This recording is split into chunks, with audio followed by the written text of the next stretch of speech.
আসসালামু আলাইকুম, আশা করি সবাই ভালো আছেন। দুপুরবেলা বইয়ে পেলাম খাওয়া দাওয়া করতে। কালকের যে লাল শাক পাকাইছিলাম এটা দিয়ে লাল শাক আর লেবু দিয়ে খাওয়া দাওয়া শেষ করে রওনা দিলাম ডিউটিতে গিয়ে প্রথমে চা গাওয়ার জন্য পানি বয় দিয়েছিলাম, আর গাওয়ার পানি যখন রেডি হয়ে গেছে ভিতরে গাওয়াও দিয়ে দিলাম, আর গাওয়া দিয়ে টাইমার লাগাই দিলাম। এরপর এদিকে দিয়ে চার পানিও রেডি হয়ে গেছে, ভিতরে চার লিপটন কয়টা দিয়ে দিলাম। এদিকে লিপটন ভিতরে দেওয়ার পরে চুলার আগুন কমাই দিয়ে চুলাই বন্ধ করে হেলাইলাম। যাই হোক, এরপর চা গাওয়া সুন্দর মতো রেডি করে দিয়ে আবার পরে চা গাওয়ার কেতলি কয়টা ধুইতেছিলাম। এদিকে গাওয়ার কেতলি দেওয়ার সময় দেখেন বেসিংটা হ্যাঁ ব্লক হয়ে গেছে। গাওয়ার যে বাকি অংশ থাকে যেগুলো ফালাই দিয়ে আর কি, এইগুলো নিচে যাই একদম দলা বাঁধে যায়, যার জন্য বেসিং এর পাইপ প্রায় বন্ধ হয়ে যায়। যাই হোক, প্রথমে পানির লাইনটা ক্লিয়ার করলাম, এবার ময়লাটা সুন্দর মতো উড়াই দিয়ে এদিকে আবার পানিতে সমস্যা, পানি যদি তাড়াতাড়ি করে মুছে না হালাই তাহলে স্টিলের বেসিং একদম দাগ ধরে যায়। যাই হোক, এটা সুন্দর মতো মুছে ক্লিন করে রেখে এদিকে চলে এলাম আবার গাওয়া বানাবার লগে, কারণ গাওয়া প্রায় শেষ হয়ে গেছে। এগুলো যদি গুড়ি করে না রাখি কোন সময় আবার পাটি পুটি হয়ে পড়ে, তখন আবার ভেজালে পড়ে যাবো। যা গুড়ি করা আসলে এটা দিয়ে আরো একদিন চলতে বা আরো একবার বানান যাইতে, কিন্তু এই আশায় বই থাকলে তো চলবে না, যে কোনো মুহূর্তে লোকজন আইয়েই পড়তে পারে। যার জন্য কই এমনিতে বই থেকে কোনো লাভ নাই, সময় নষ্ট করার সাথে 2 মগ গাওয়াই ব্যালেন্ডার করে রেখে দেই। আর এইগুলা শেষ করার পরে কিছু সময় বই আসলাম। মাগরিবের নামাজের পরে দেখেন মাশাল্লাহ যে পরিমাণ বন্যা আর বৃষ্টি নামছে, যে পরিমাণ বাতাস হইতেছিল মনে হইতে যেন বাংলাদেশের মতো কালবৈশাখী ঝড়াইতেছে, গাছের যত আম আছে সব ফালাই দেবে। আমরা এটা দেখে কইতেছিলাম মুদিরের দ্বারে কইয়া চলেন বাসায় যাই, কিন্তু ঝড় থামতে আসলে না, থামতে থামতে 9টাই বাজে হেলাইছে প্রায়। যে মোটামুটি আকারে বৃষ্টি আর বন্যা কমছে, তাড়াতাড়ি করে ড্রাইভারের ফোন দিলাম আর চলে এলাম বাসায়। আওয়ার সময় দেখেন মাশাল্লাহ রাস্তার ভিতরে তো একদম নদীর মতো পানি জমা হয়ে গেছে।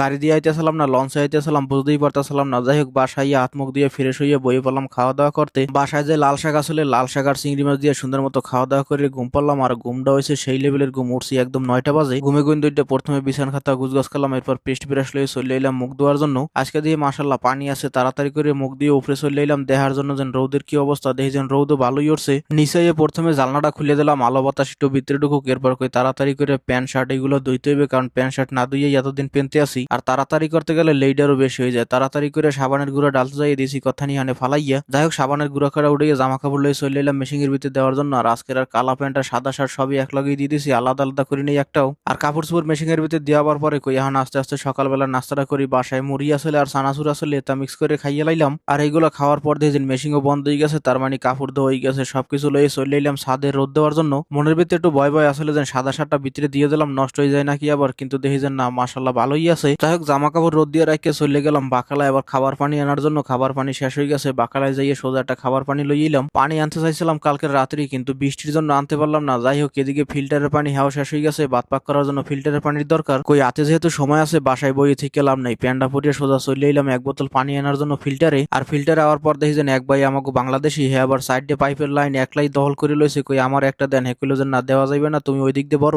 সমস্যা হয়েছে ওই সাইডে পাইপের পানি বালা পানি আর নর্মাল পানি, কিন্তু এদিকের পানিও বালা, এগুলো হয়েছে বরফের মতো ঠান্ডা পানি। যেহেতু আমি পানি এনে বাতের ভিতরে দেবো নর্মাল পানি হইলে ভালো হইতে, যেহেতু দিলই না তাই চিন্তা করলাম যে তার গ্যাঞ্জাম করে লাভ নাই, ঠান্ডা পানি লইয়ে যাই।